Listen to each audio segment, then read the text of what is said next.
Всех приветствую на канале Леха Мегастроитель. Сегодня мы находимся на очередном объекте в Петровских озерах. Заказчик обратился опять к нам. И, собственно, мы этот дом полностью и достроили, довели его до ума. Дом находится среди дуба, то есть который здесь растет. Собственно, начинаем.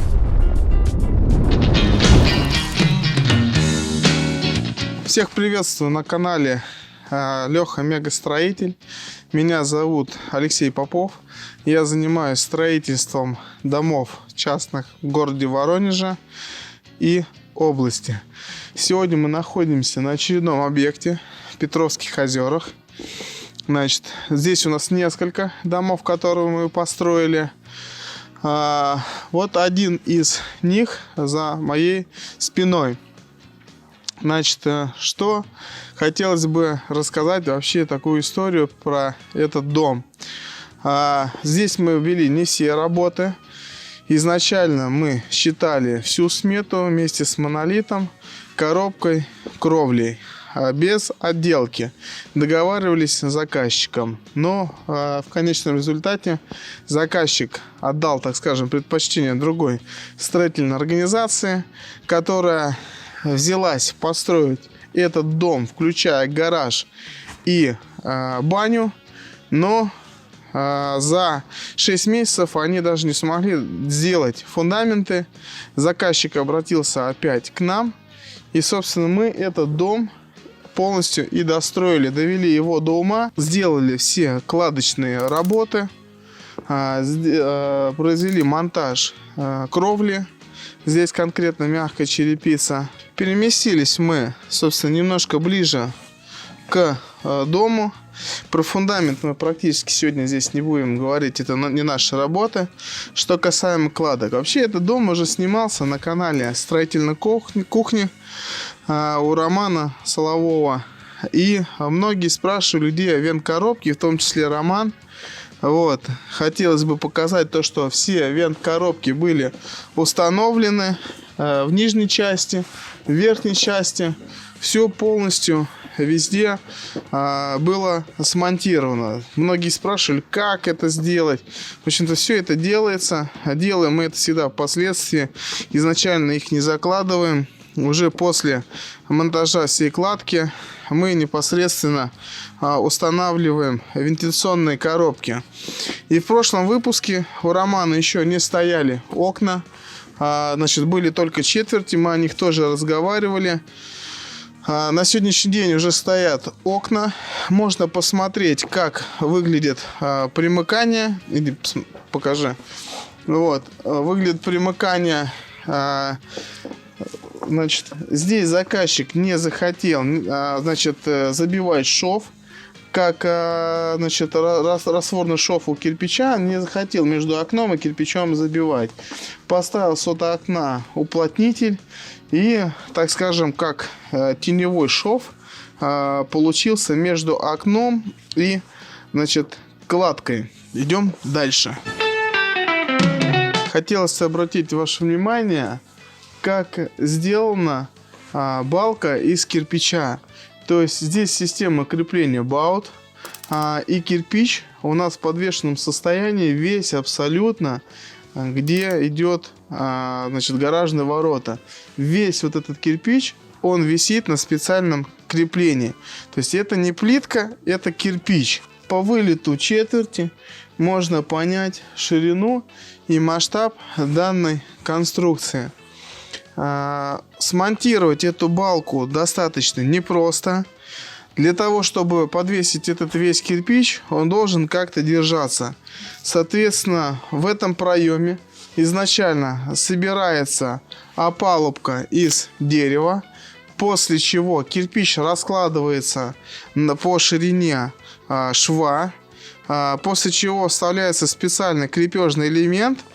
Мы попытаемся найти, так скажем, фотографии, которые у нас имеются. Мы делали, приложить, как это монтируется, после чего швы зачеканиваются уже чуть-чуть сверху, то есть когда кладки нету выше. Это все зачеканивается, но не до конца.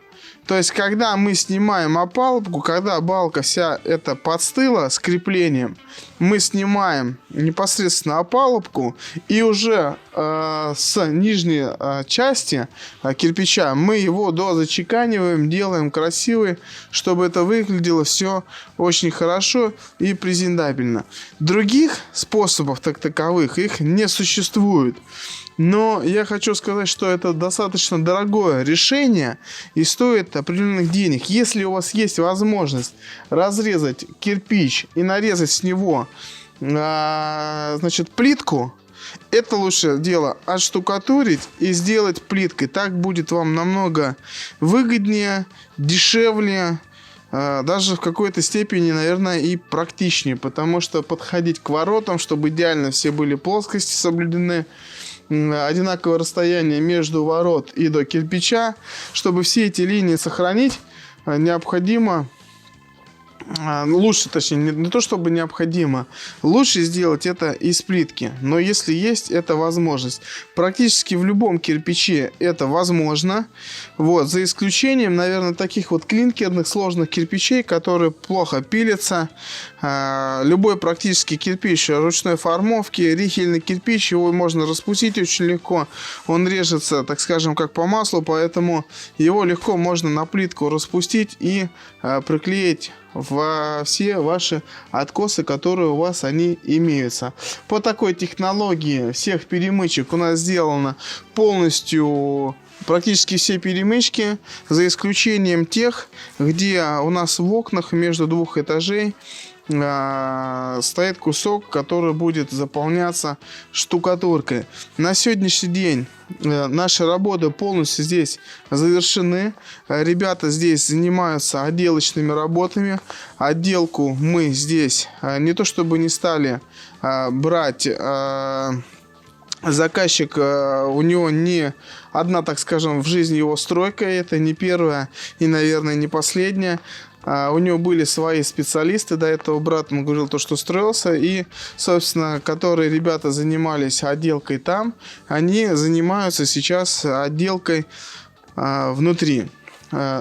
Значит, про кирпич немножко расскажу и все стеновые материалы. На весь этот объект, значит, материалы покупались в компании Брикус. Офис находится у них, город Воронеж, Замкино, 34. Если вам понравился этот дом в целом, нам вы можете позвонить по строительству вашего дома загородного. Что касаемо материалов, проверенный поставщик, который можно приобрести не только такой кирпич, есть как и дешевле, так и дороже. По стоимости за этот кирпич ориентировочно сейчас стоимость в районе там 80 рублей. Вот. Но у ребят есть большой, так скажем, выбор, на котором вы точно сможете найти то, что вам нужно и необходимо. На любой вкус и цвет, пожалуйста.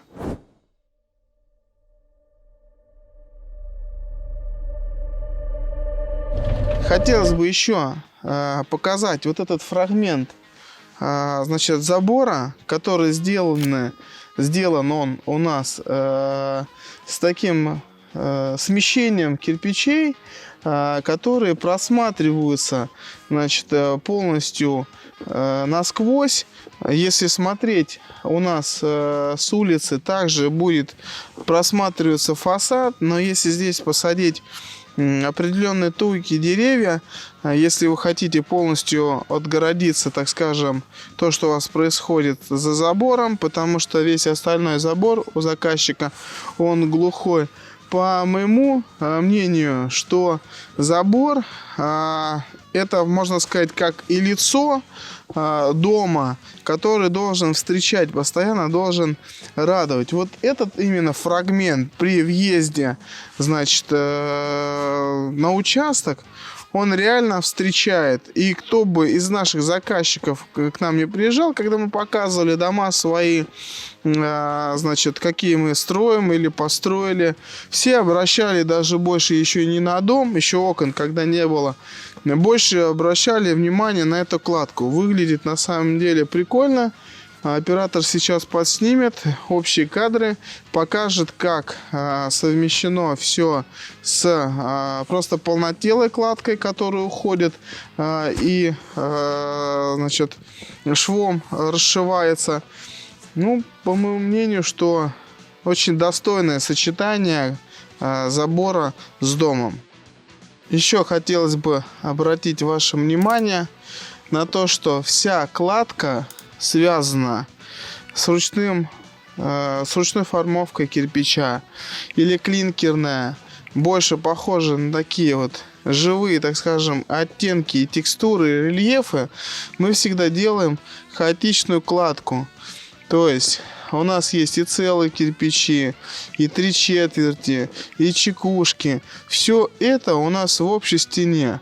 Когда у нас идет на квадратный метр больше количество самих элементов, кладка выглядит лучше гораздо. То есть на любом доме, когда мы видим, что у нас шов идет подо швом через ряд кирпича, то вся кладка это просматривается по этим швам. Когда у нее идет смещение в разных местах, эта кладка, она просто на все рассеивается и таким, как ковром, становится на вашем доме. Вот. Практически на всех домах мы делаем хаотичную кладку, за исключением кирпича стандартного. Вот, но из него мы практически ничего не делаем. Стандартного это такого по типу желтого, коричневого, со стандартным размером 120 на 65 на 250. Если уже у нас идет размер ВДФ или какой-либо другой ригельный, мы только вот так вот выкладываем и никак иначе.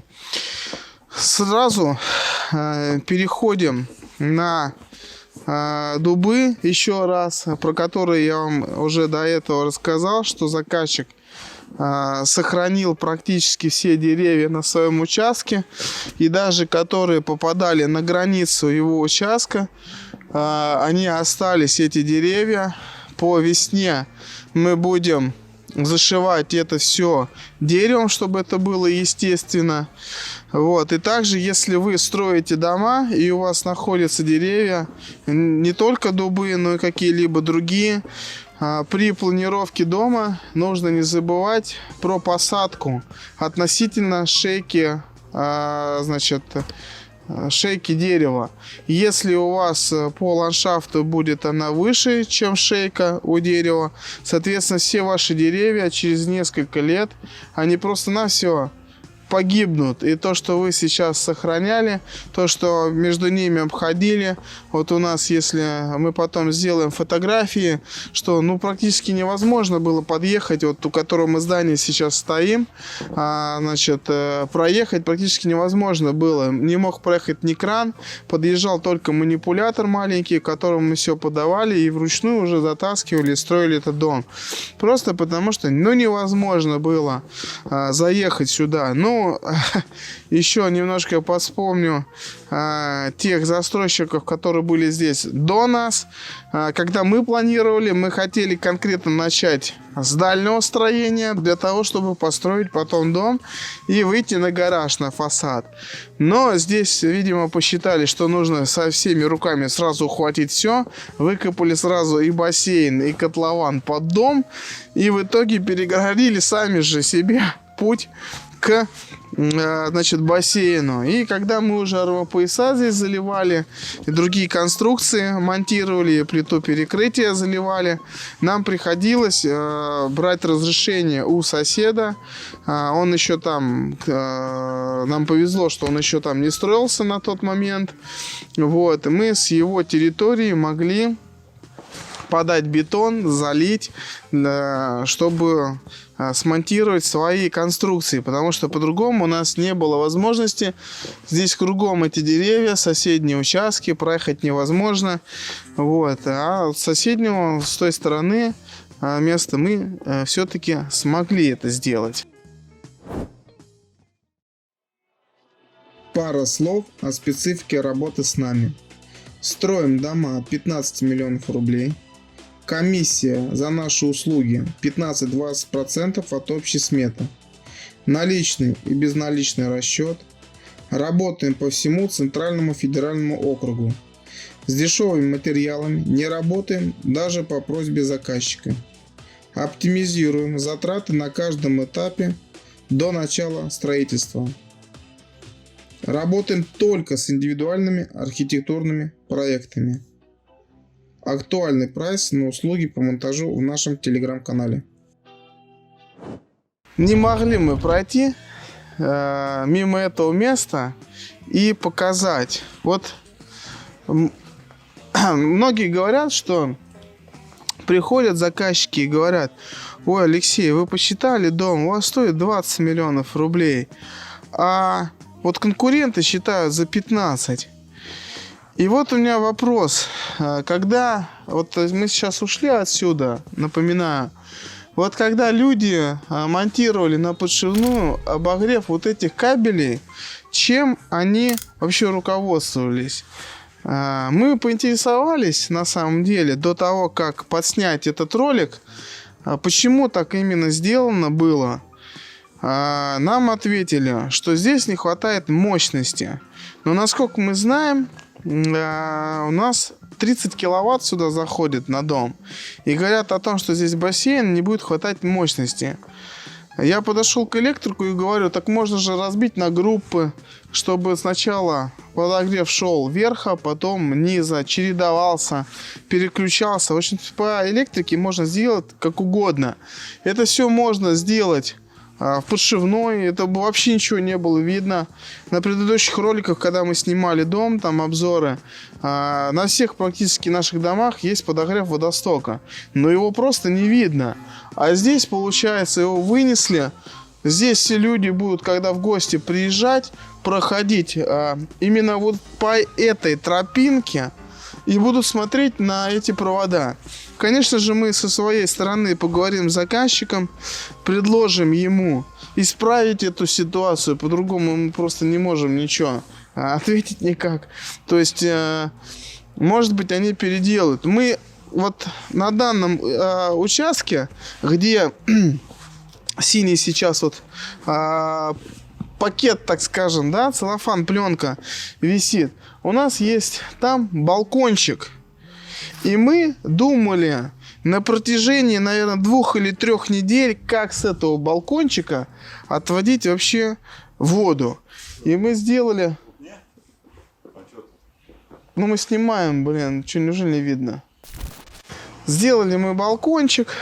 С этого балкончика нужно было как-то воду отводить. Архитекторы не то чтобы забыли, может быть, забыли про нее, но... В общем-то, на наши плечи легла эта задача, и даже заказчик как бы не думал об этом, а мы взяли на себя ответственность и сделали весь дренаж, который просто выходит в лоток. Вот этот самый лоток из-под кровли с балкона стекает. Мы сделали, положили трап, мы предусмотрели его прочистку, и, соответственно, чтобы она выходила но в желоб кровельный вся вода уходила. То есть можно было бы как-то трубы еще обыграть, еще поставить, ну, по-разному. Можно было по красоте самой. Мы вот сделали таким образом, чтобы это все уходило. Повторюсь, мы потратили очень много на это времени. Просто даже придумать схему, как нам это правильно сделать, как реализовать, как, чтобы крыша не подтекала, чтобы долго служил. Вот. Мы этим, собственно, занимались на этом объекте. Ну, а вот это просто самый, что ни на есть, какие-то бракоделы. Я по-другому даже назвать, если честно, не могу. Такой дом, такие масштабы. И, честно говоря, я даже не знаю, как кому в голову пришла такая идея вот это вот все сделать. То есть, вообще не понимаю. Подытожим. На сегодняшний день с этим домиком. В целом дом этот, он мне очень нравится. Я бы даже, может быть, так сказал, что я бы хотел такой дом. Больше он и не нужен.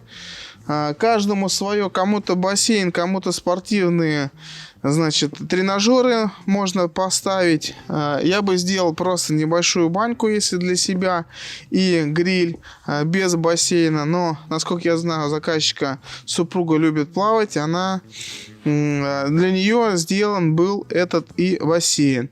У заказчика тоже свой есть отдельный уголок. Мы его тоже выяснили. Значит, у него есть в гараже такая своя атмосфера, именно чтобы посидеть с мужиками. Как раньше ходили, значит, в гаражи, сидели с мужиками, выпивали, но раньше уходили, а это, собственно, свой гараж, где кто-то может приехать, можно посидеть, что-то обсудить в тишине. Вот. На этом сегодня все.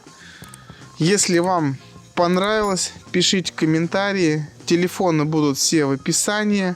Значит, наши работы также можно посмотреть на сайте. Сайт тоже есть в описании. Звоните, обращайтесь. Всех ждем.